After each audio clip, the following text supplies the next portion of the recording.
Welcome, Njoki. We really appreciate your leadership and taking the time to be with us here today. Thank you, Justice. I'm glad to be here with you.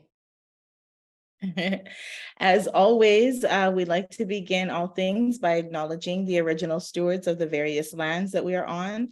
We also like to acknowledge our ancestors and those who toiled without compassion or compensation, our elders and community stewards whose shoulders that we continue to stand on as we build and share and learn for our collective liberation and sovereignty. So how about we start by just introducing yourself to our viewers and listeners?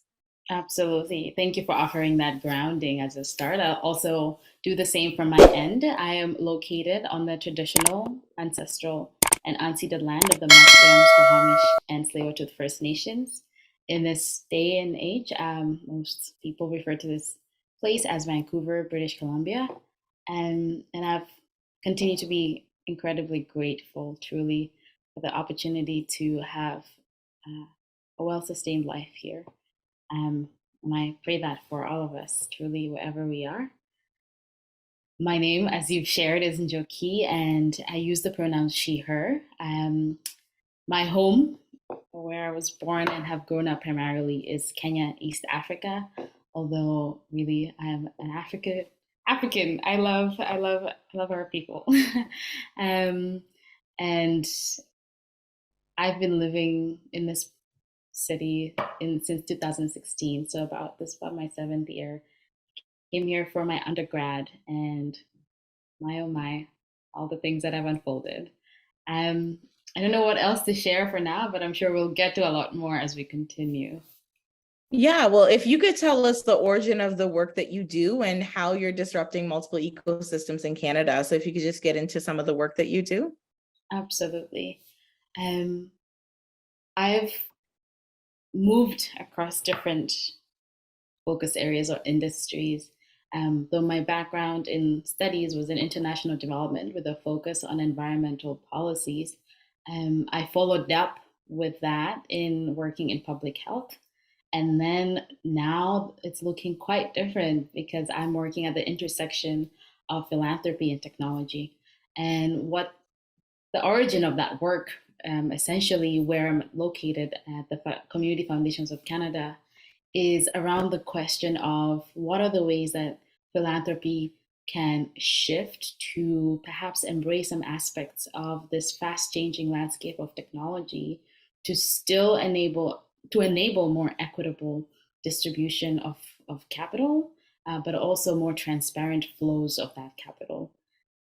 This work is specifically within the transformation department at the Community Foundations of Canada. I'll call it CFC going forward. And within this department, there's a lot of questions of what does this technology mean for the sustenance of the work of philanthropy?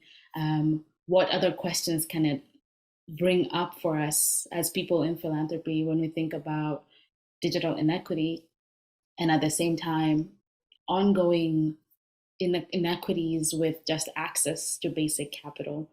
For me specifically, I am in the role of what we call a transformation storytelling fellow. And this began in 2021, this fellowship program. My colleague and I are the second cohort of this fellowship program. And we started in November 2022. And we'll be wrapping up actually at the end of this month.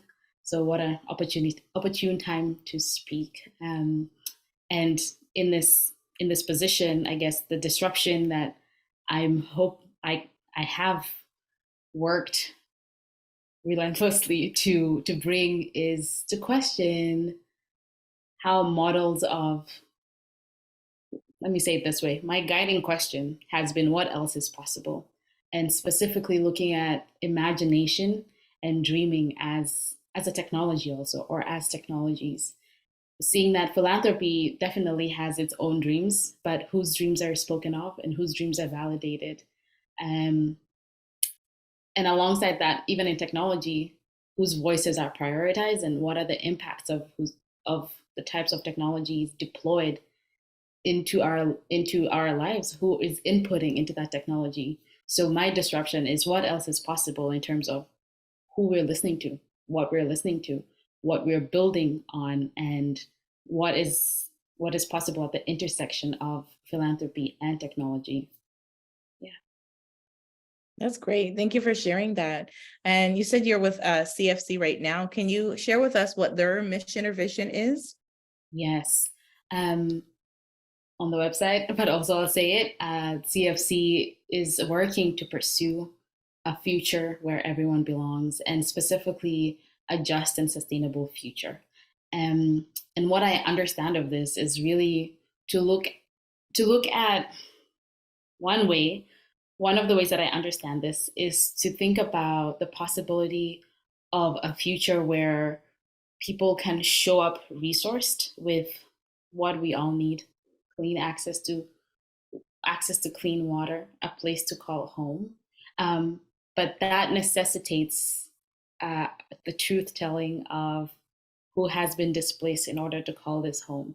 So a future where everyone belongs, as the mission states, and the vision of this just and sustainable future is predicated or based on truth telling, and that's difficult because it sometimes requires us to really face the privileges that we have unfairly gained, and the power that is violently captured. So that is, I'm not speaking for CFC in terms of the truth telling aspect. I don't know fully all the details of the work that happens in the background, but I have observed a lot of questioning in terms of how can we move capital in a way that centers the voices that are excluded and systemically marginalized, and what can it look like for the ways that philanthropy functions to be guided by the priorities of the people who have persistently been excluded in decision making, and that often is people that are racialized and Indigenous. Yeah, that definitely often happens. Can you share how you feel impact investing in philanthropic innovation is, and how important that is to the work that you do? Oh, this term, impact investing. I remember when I first came across it in 2020, it confused me because it felt so foreign until I began to observe the ways that it has been in existence in many circles in my upbringing, in the communities that I was raised, that I have grown up in. People have been coming together with multiple types of resources and finding a way to collaborate in investing or putting it towards a cause that benefits the larger society. And it felt so natural. It's been organic. Um, so for me, it is inherent within at least my community connections and the people I trace my ancestry to. So when I see it in the context that I'm in now, how important it has enabled the sustenance of generations of my people. And so it is incredibly important, not just for my people, but for many people who, for the value of sustaining a sense of community. We are often, at least I'll speak for where I'm located now, in very individualistic boxes. And impact investing is a sort of reminder that we are connected, and together the sum of our different resources will be so much greater than the whole. And we have just a responsibility, but honestly, it's how can you say no to the possibility of building a dream that captures our full well-being? I have here in front of me a tiny pink sticky note that says how I want to impact billions of people in ways that center and affirm their dignity, priorities, health, generational well-being, and wealth on their own terms. And to me, impact investing and in innovation and philanthropy really is the questioning of how can the sum of what each of us has be contributing to the sustenance of our collective dreams? And what does it mean for us to innovate the ways we distribute our capital and resources such that sovereignty and personal self-determination is respected and is the foundation of the work we do? So it's incredibly important. Absolutely. So what inspires you most about the current model at CFC, or something that you are currently working on? Well, I'd say for one, it's that I get to design the kind of flow of my writing. As a storytelling fellow, most of the work that I'm doing is publishing pieces of writing that sometimes are longer forms, sometimes they feel poetic, but they also are they're also quite attuned to a blog format.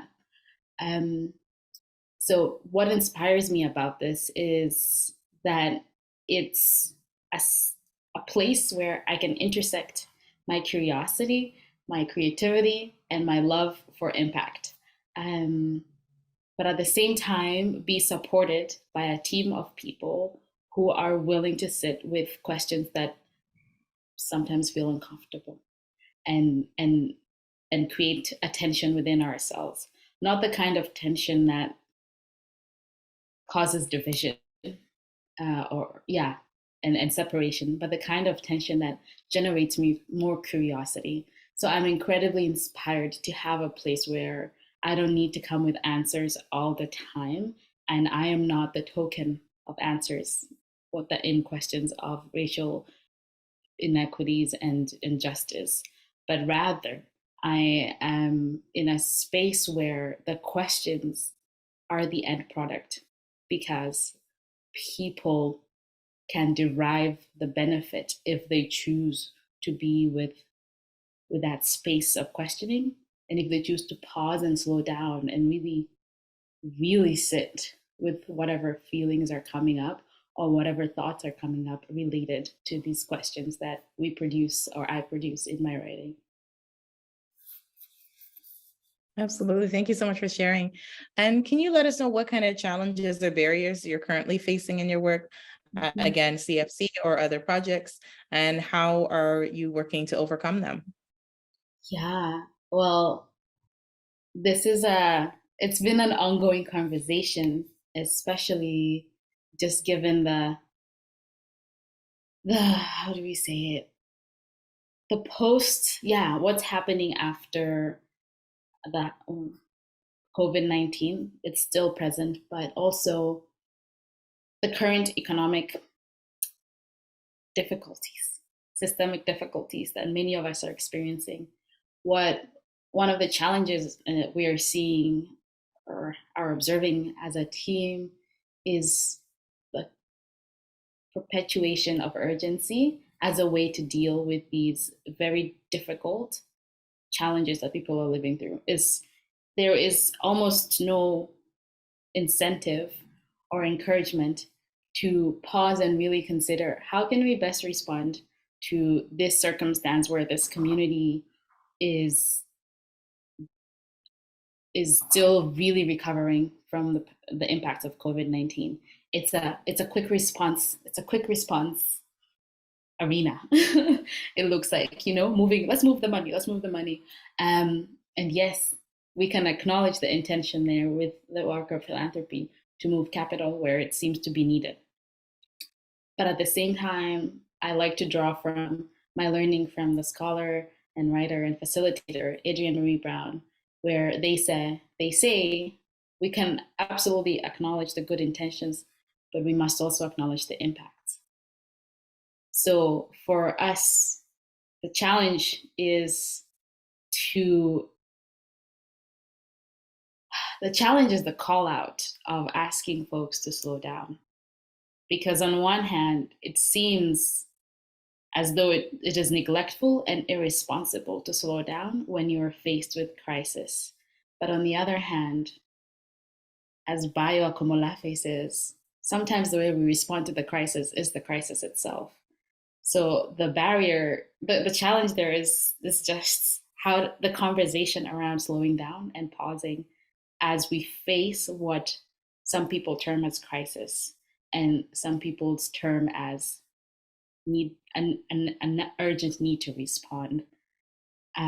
We're still working through that, but I believe the medium of storytelling has been and continues to be incredibly helpful as a reminder and a consistent rewiring tool to think about the value of slowing down, while at the same time holding the responsibilities we have as organizations in philanthropy to distribute the capital where it's needed.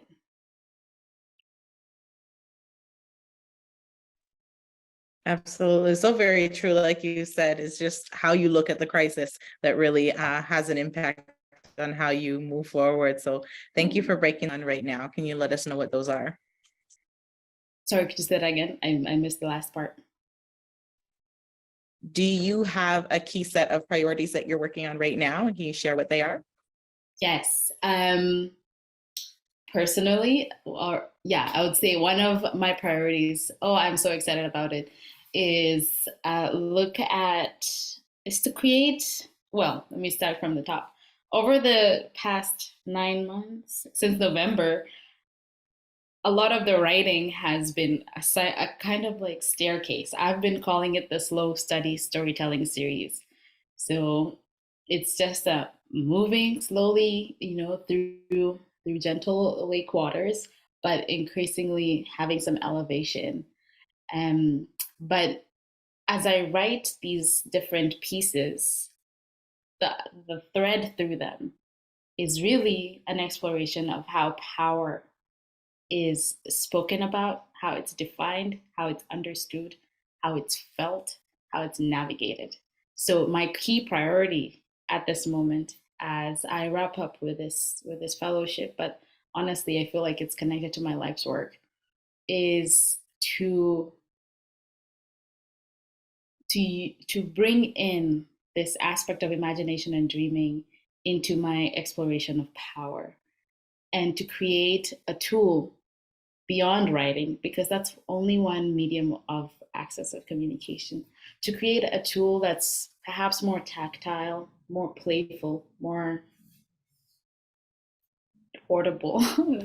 Yeah, more portable. That's not the word I want to use. It's a tool where multiple people can use it together in community, to discuss and to be with the relations around power. A tool that's, you know, yeah, it's built with heart. It's built with my heart in mind. It's built with a lot of curiosity, but I want it to be something that it's iterative.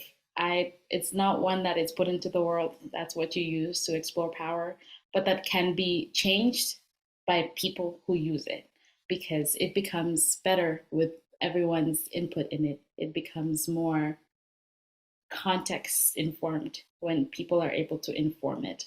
And so that's my priority at the moment. I'm still figuring out how exactly to design the tool, but I know that for me, I already have some questions and frameworks in mind of how I want to write about power in this tool, and then offer it out to people in the most accessible way possible, so that over time it takes a form of its own while still keeping to a very solidly grounded inquiry into how am I connected to and in relationship with power.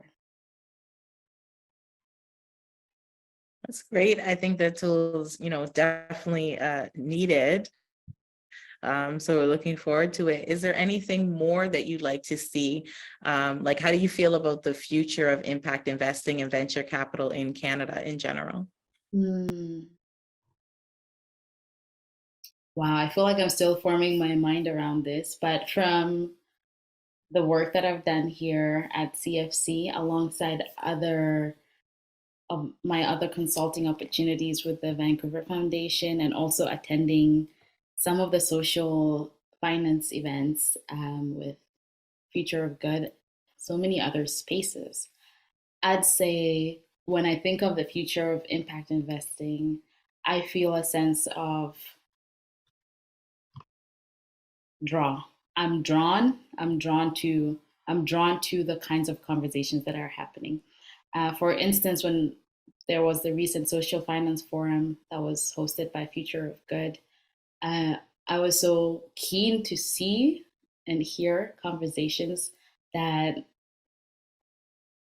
insisted on questioning um, power dynamics in impact investing, and especially connected to racial inequities, and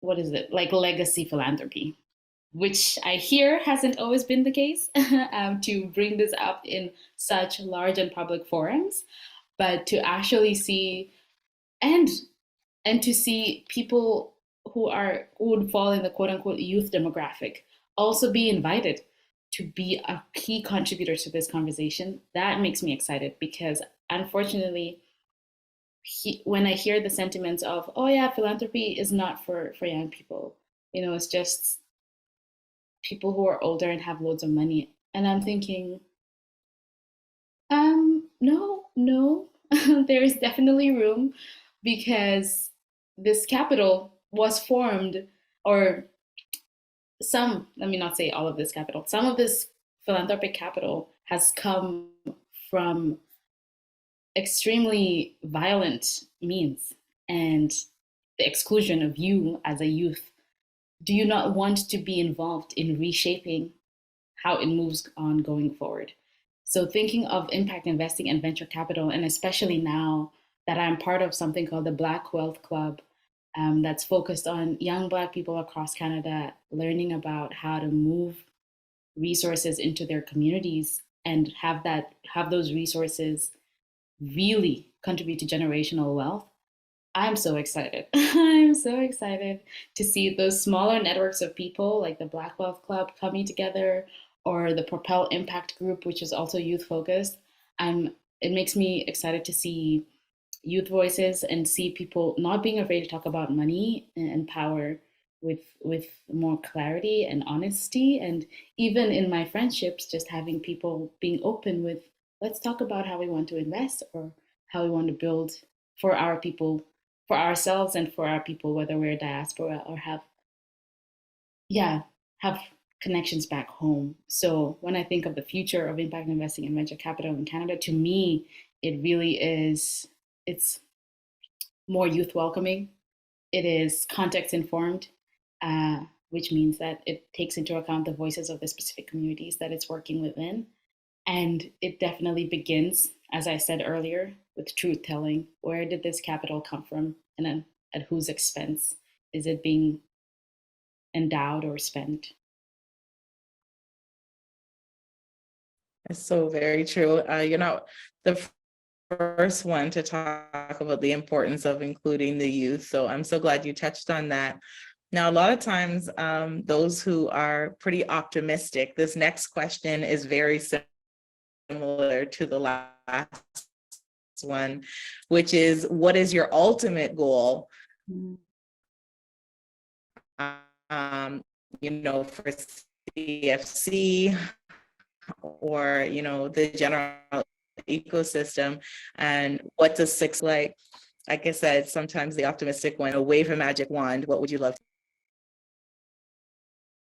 Yeah, it was breaking out of them a little bit, but I can rephrase the question. I'm not rephrase. I can just re-say it. My ultimate goal with CFC and what does success look like to me and my colleagues.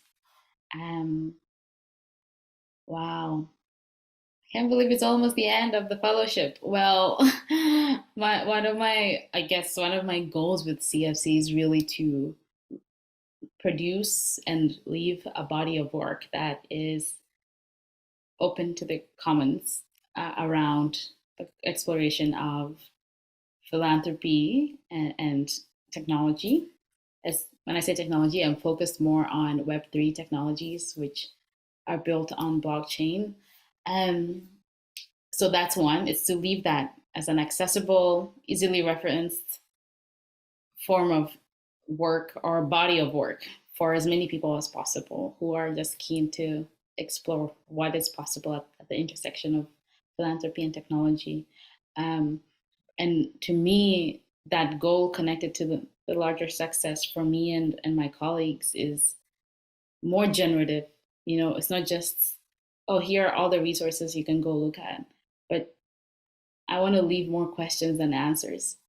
And I believe that is where there is room, that those are the seeds for more imagination and dreaming. My hope is that for those that come across this work, especially those that are in a position to make significant decisions around time allocation in the workplace, um, and HR practices, is there will be more embedding of imagination and dreaming as a necessity of work. Um, without without having to couple that with intensity in terms of, oh, there's this workshop on imagination and then we're going to go and do this book and talk about it. But really, what if there was just spaciousness that was unquestioned for every person that worked in whatever organization, for them to just be with their imaginations and dreams, and from that space of unquestioned spaciousness come into the workplace and offer what they can. And maybe what they can offer is a space to listen. And maybe what they can offer is 3 books that they read and they have written entire synopsis. And maybe what they can offer is just they're fully expressed, rested beings. And I think that, to me, sounds like a wonderful place to start. So my success to me is really questions that become seeds of conversation, which becomes policies of integrated imagination and dreaming, which then becomes just a lot of spaciousness for people to be, just to be. I love that, especially when you said you want to leave more answers than questions. I think that's definitely the key takeaway in this kind of work. And do you have any closing thoughts or calls to action for the community? Right. Yes, definitely. Leaving more questions than answers. Any closing thoughts or calls to action? Hmm. I'd, well, as I've spoken a lot about philanthropy and technology, but I started off by saying my what I studied was in international development, and truly continues. I continue to be a public policy fan. So one of my closing thoughts is around how storytelling is such a powerful tool to shift policy, and narrative change, I think, should receive more attention, more resourcing, and especially those are involved in telling stories through multiple media, and especially those who are seeking to make that media as accessible as possible, should really be given, or be resourced as abundantly as possible. I'm hoping that our policies, to me, it looks like, yeah, feedback loop. The stories feed the policies feed the resourcing of these stories. And not just stories in places that are quote unquote popular or people who are quote unquote well known, but how can we question? So, oh no, okay. How can we question? My apologies. I saw that the video dropped off. How can we question the kinds of policies that are informing who's telling story, and who's receiving their voices, who's receiving a platform to tell their stories? What if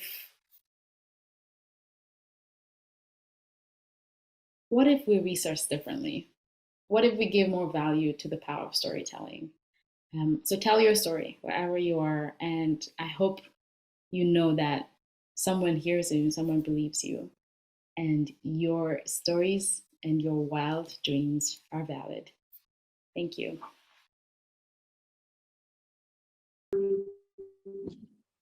So what closing thoughts did you want to share?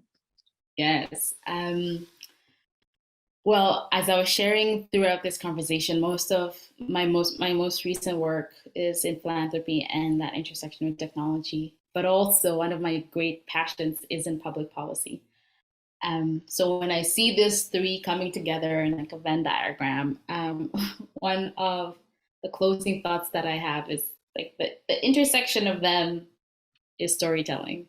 I think that storytelling is an important tool of shift in policy, which can, and also a shift in how capital is moved around, which is philanthropy, but also a shift in how technology is deployed and how it's input, like the types of inputs we have in technology and the types of impacts that technology have, or the stories we tell about the impacts that technology has.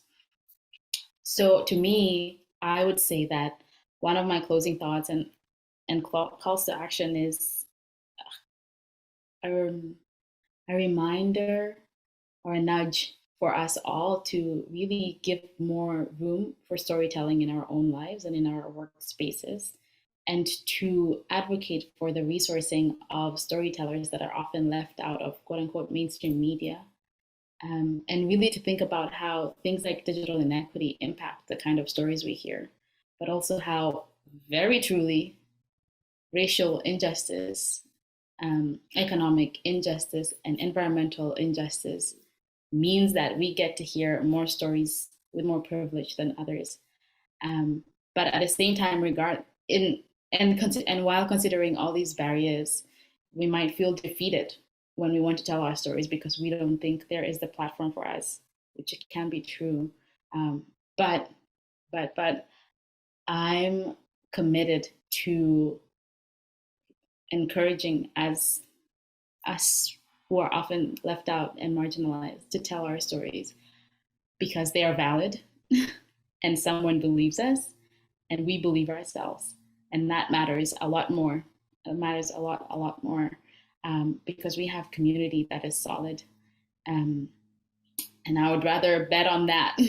I would rather bet on that community that is solid and is so firmly rooted than having to choose to silence my own voice because some other community is not interested in my story.